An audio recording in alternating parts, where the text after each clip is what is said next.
새벽 2시였습니다. 강옥순 씨 맞죠? 저는 최병수와 동거하고 있는 사람이에요. 그 사람한테 속고 있어요, 지금. 결혼식이 2달 앞으로 다가온 날이었습니다. 그냥 넘어갔다면 10억이 넘는 재산이 하룻밤 사이에 사라질 수도 있었습니다.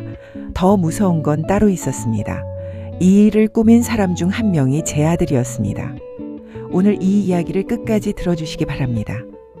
여러분이나 여러분 주변의 소중한 분께 언제든 일어날 수 있는 일이기 때문입니다. 혼자 사는 게 죄는 아닙니다.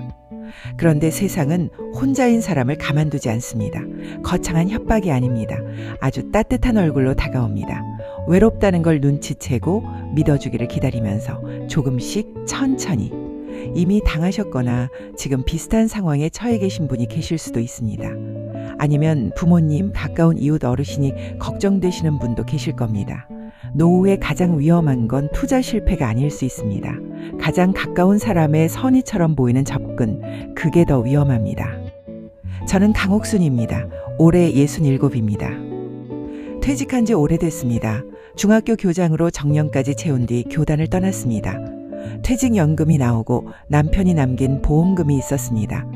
서울 외곽 아파트에 살면서 작은 상가 하나를 임대로 내놓고 있었습니다. 남편 김성진은 4년 전 갑작스럽게 세상을 떠났습니다. 뇌졸중이었습니다. 저녁을 먹고 텔레비전을 보다가 쓰러졌고 다음날 새벽에 눈을 떼지 못했습니다. 함께한 세월이 36해였습니다. 아들 재민이는 미국에 있습니다. 스타트업 관련 일을 한다고 했습니다. 명절에 영상통화 1번, 생일에 꽃 배달 1번, 그게 전부였습니다. 섭섭하지 않다면 거짓말이겠지만 뭐라 할 수도 없었습니다. 재민이도 자기 삶이 있으니까요. 그렇게 4년을 혼자 살았습니다. 남편 기일이 돌아온 날이었습니다. 아침 일찍 제사상을 차리고 혼자 절을 올렸습니다. 꽃도 한 다발 준비했습니다. 설거지를 하고 있는데 초인종이 울렸습니다. 문을 열었을 때 낯선 남자가 서 있었습니다. 흰 머리가 단정하게 빗겨 있었고 짙은 색 코트를 입고 있었습니다. 혹시 강옥순 여사님이십니까? 저는 김성진 씨 고향 친구 최병수라고 합니다. 뒤늦게나마 인사를 드리고 싶어서 찾아왔습니다. 그의 눈빛이 이상하게 조심스러웠습니다. 어떤 요구나 기대가 있는 눈빛이 아니라 정말 인사만 하고 싶어서 온 사람 같은 눈빛이었습니다. 차 한 잔 대접했습니다. 그게 처음이었습니다. 최병수는 무리하지 않았습니다. 첫 방문 이후 한 달쯤 뒤 문자 하나가 왔습니다. 날씨가 갑자기 추워졌네요. 건강하게 지내시죠? 그게 전부였습니다. 답장을 안 해도 됐습니다. 기다리는 기색이 전혀 없었습니다. 저는 그게 오히려 마음에 걸렸습니다. 아무것도 바라지 않는 사람 같았으니까요. 다음 달에 다시 연락이 왔습니다. 가까운 공원에 단풍이 들었더군요. 혼자 걸으니 심심하기도 하고 혹시 시간 되시면 잠깐 산책이라도. 그렇게 처음 만남이 이루어졌습니다. 최병수는 아내를 2년 전에 잃었다고 했습니다. 자식은 없었고 서울 외곽에서 혼자 살고 있다고 했습니다. 저도 처음 혼자가 되었을 때는 밥 먹는 게 제일 힘들었습니다. 밥상 하나에 혼자 앉아 있으면 그게 그렇게 쓸쓸하더군요. 저는 그 말에 뭔가가 흔들렸습니다. 저도 그랬으니까요. 밥상 앞에 혼자 앉는 것, 그게 제일 힘들었습니다. 그날 이후로 한 달에 2번 만났습니다. 공원을 걷거나 조용한 식당에서 밥을 먹거나 했습니다. 최병수는 제 말을 잘 들었습니다. 자기 이야기를 과하게 하지도 않았고 제 이야기를 캐려하지도 않았습니다. 6개월쯤 지났을 무렵이었습니다. 강 여사님, 제가 한 가지 여쭤봐도 될까요? 저는 커피잔을 내려놓았습니다. 그의 목소리가 평소보다 낮았습니다. 남은 인생을 함께하고 싶은 사람이 생겼습니다. 저한테는 그분이 여사님이십니다. 창밖으로 겨울 햇살이 들어오고 있었습니다. 저는 한동안 아무 말도 하지 못했습니다. 그날 밤 오랫동안 잠을 못 잤습니다. 그 즈음 이상한 일이 하나 있었습니다. 미국에 있는 아들 재민이에게 조심스럽게 이야기를 꺼냈습니다. 재혼을 생각하고 있다고. 아들이 반대할 거라고 생각했습니다. 그런데 재민이는 달랐습니다. 엄마, 잘 됐다. 나도 엄마 혼자 계신 거 너무 걱정됐어. 그분 좋은 분 같으면 결혼해도 좋을 것 같아요. 너무 쉬운 찬성이었습니다. 반갑기도 했지만 어딘가 어색하기도 했습니다. 아들은 그분이 어떤 사람인지 한 번도 묻지 않았습니다. 저는 그 어색함을 오래 생각하지 않았습니다. 결혼 준비가 시작되었습니다. 이사 준비를 겸해 오래된 짐을 정리하기 시작했습니다. 남편이 쓰던 서재 안쪽 선반에 오래된 나무 상자가 하나 있었습니다. 자물쇠가 잠겨 있었는데 남편 서랍 안에 있던 열쇠로 열렸습니다. 안에는 낡은 노트 몇 권이 들어 있었습니다. 남편이 젊었을 때 쓴 일기였습니다. 날짜를 보니 30년도 더 된 것들이었습니다. 버릴까 하다가 마지막으로 한번 넘겨봤습니다. 그러다 손이 멈췄습니다. 남편 필체로 이렇게 적혀 있었습니다. 병수가 계약서에 내 도장을 몰래 찍었다. 내가 모르는 사이에 서류를 위조한 것이다. 그것 때문에 회사가 넘어갔다. 확인도 했고 증거도 잡았지만 고발할 수가 없었다. 어릴 때부터 알던 놈이고 옥순한테 이야기하면 걱정시킬 것 같아서 그냥 묻었다. 내 잘못이다. 저는 일기를 덮었다 다시 펼쳤습니다. 3번을 읽었습니다. 경수, 최병수. 남편의 고향 친구라고 찾아온 그 사람. 손이 떨렸습니다. 노트를 쥔 손이 멈추지 않고 떨렸습니다. 남편은 이 사실을 저한테 말하지 않았습니다. 30년 넘게 혼자 가슴에 묻고 살았습니다. 그 회사가 넘어갔을 때 남편이 얼마나 힘들었는지 저는 알았습니다. 밤마다 잠을 못 자고 입맛을 잃고 저는 그저 곁에 있어주는 것밖에 할 수 없었는데 그 뒤에 이런 사람이 있었던 겁니다. 그리고 지금 그 사람이 제 앞에 나타나 있었습니다. 저는 한동안 서재 바닥에 앉아 있었습니다.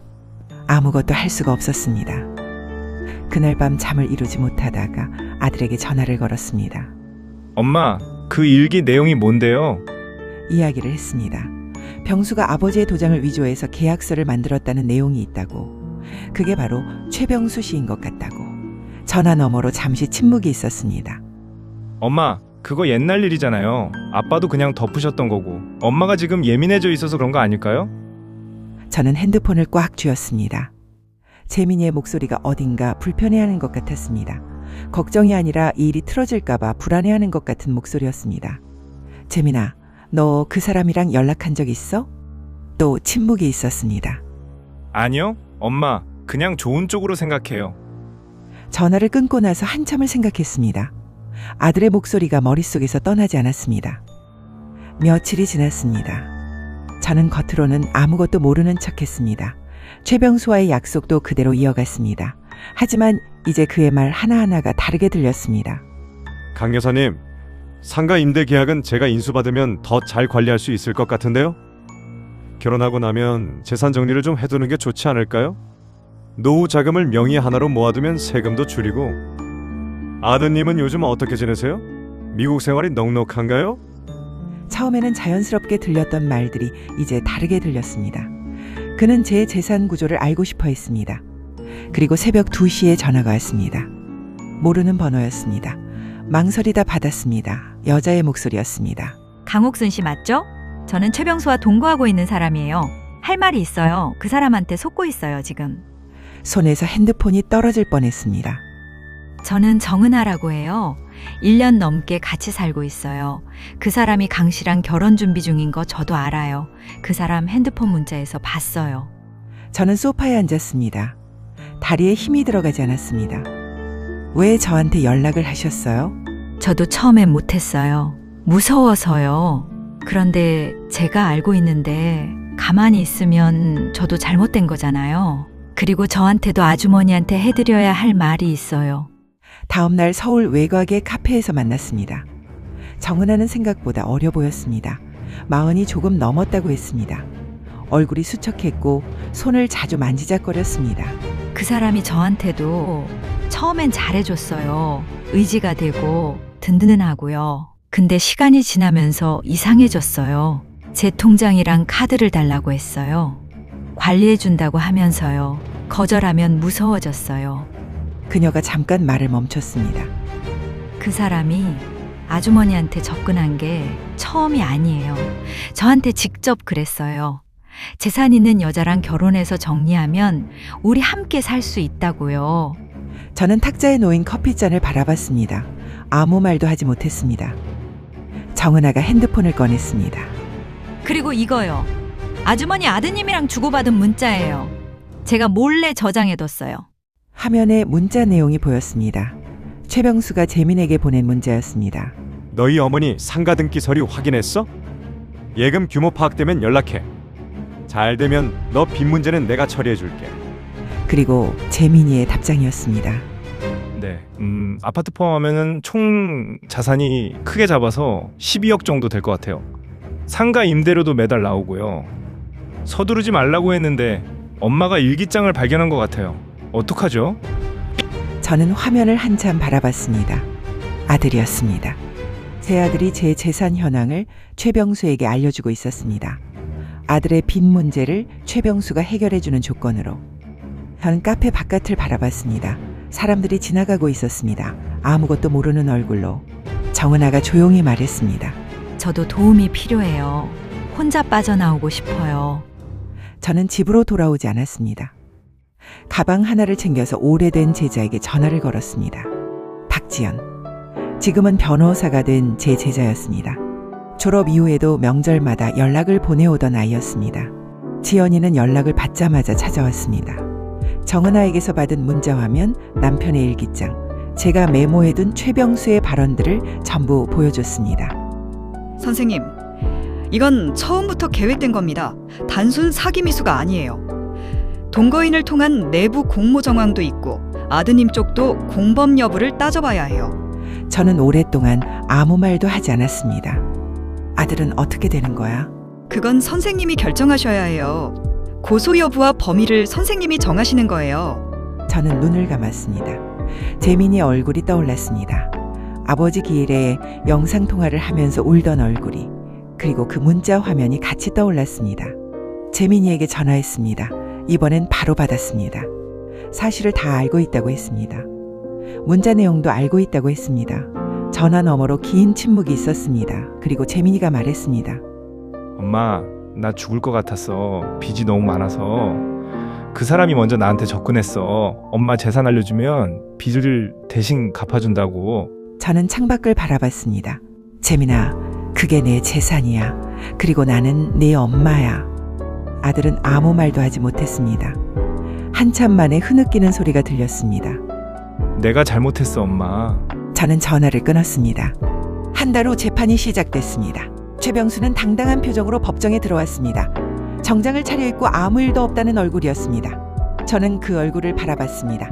남편의 사업을 무너뜨리고 아들의 빚을 미끼로 제 곁에 접근한 사람. 정은아가 증인석에 섰습니다. 피고가 다른 여성과 결혼해서 재산을 정리하겠다는 계획을 직접 제게 말했습니다. 저는 그 이야기를 듣고 따르지 않을 수 없었습니다. 폭력이 있었습니다. 그녀의 목소리가 떨렸습니다. 하지만 무너지지 않았습니다. 그 다음 제 차례였습니다. 증인석에 앉았습니다. 판사가 물었습니다. 저는 천천히 말했습니다. 기일에 찾아온 것부터 6개월간의 만남, 일기장에서 발견한 내용, 아들에게서 온 문자 화면, 정은아의 전화. 원고는 어떤 감정을 느끼셨습니까? 저는 최병수를 바라봤습니다. 저는 외로웠습니다. 남편을 잃고 4년 동안 혼자였습니다. 그 외로움을 이용한 것이 지금 저기 앉아있는 사람입니다. 그리고 한 가지 더 말씀드리고 싶습니다. 그 외로움이 제 잘못은 아닙니다. 혼자인 것이 죄가 아닙니다. 그걸 노린 것이 범죄입니다. 법정이 조용했습니다. 판결이 나왔습니다. 혼인은 무효, 최병수의 재산 분할 청구는 기각, 그리고 위자료 지급 명령. 저는 법원 계단을 내려오면서 하늘을 올려다봤습니다. 봄 하늘이었습니다. 남편이 제일 좋아하던 달이 4월이었는데 4월의 하늘이 그렇게 높아 보이는지 처음 알았습니다. 그로부터 반년이 지났습니다. 저는 상가를 직접 운영하기로 했습니다. 작은 꽃집입니다. 이름을 4월이라고 지었습니다. 남편이 좋아하던 달입니다. 아들 재민이는 미국에서 돌아왔습니다. 빚 문제를 함께 정리하기로 했습니다. 쉽지 않았지만 그래도 아들이었습니다. 저는 아들에게 말했습니다. 다시는 이런 일이 없어야 한다고. 재민이는 말없이 고개를 끄덕였습니다. 정은아는 새 직장을 구했다는 소식을 문자로 보내왔습니다. 잘 살고 싶다고 했습니다. 저도 그렇게 답했습니다. 우리 둘 다 잘 살아야 한다고. 꽃집을 열고 한 달쯤 됐을 때 지연이가 찾아왔습니다. 선생님, 잘 되고 있어요? 응, 생각보다 좋아. 지연이가 웃으며 꽃 한 다발을 골랐습니다. 계산을 하면서 말했습니다. 선생님이 예전에 저한테 했던 말 있어요. 기억하세요? 넘어진 게 부끄러운 게 아니라 넘어진 자리에 앉아 있는 게 문제라고 하셨잖아요. 내가 그랬나? 네, 그 말이 저를 일으켜 세웠어요. 저는 꽃집 유리문 너머거리를 바라봤습니다. 저녁빛이 내려앉고 있었습니다. 67입니다. 재혼에 실패했고 아들한테 배신당할 뻔했습니다. 남편은 없고 혼자입니다. 그래도 저는 오늘도 꽃집문을 엽니다. 외로움은 사라지지 않았습니다. 하지만 그 외로움을 채우려고 아무에게나 손을 내밀지 않아도 된다는 것을 이제는 압니다. 그것만으로도 살아있는 하루입니다. 오늘 강옥순 씨의 이야기를 들어주셔서 감사합니다. 이 이야기에서 가장 중요한 건 사기꾼을 피하는 방법이 아닐 수도 있습니다. 진짜 중요한 건 이겁니다. 혼자여도 괜찮다는 것, 그리고 내 곁에 있는 사람이 진심인지 아닌지 외로움이 클수록 더 냉정하게 확인해야 한다는 것입니다. 노후의 가장 위험한 사기는 따뜻한 얼굴로 시작됩니다. 직접 찾아오고 먼저 들어주고 서두르지 않습니다.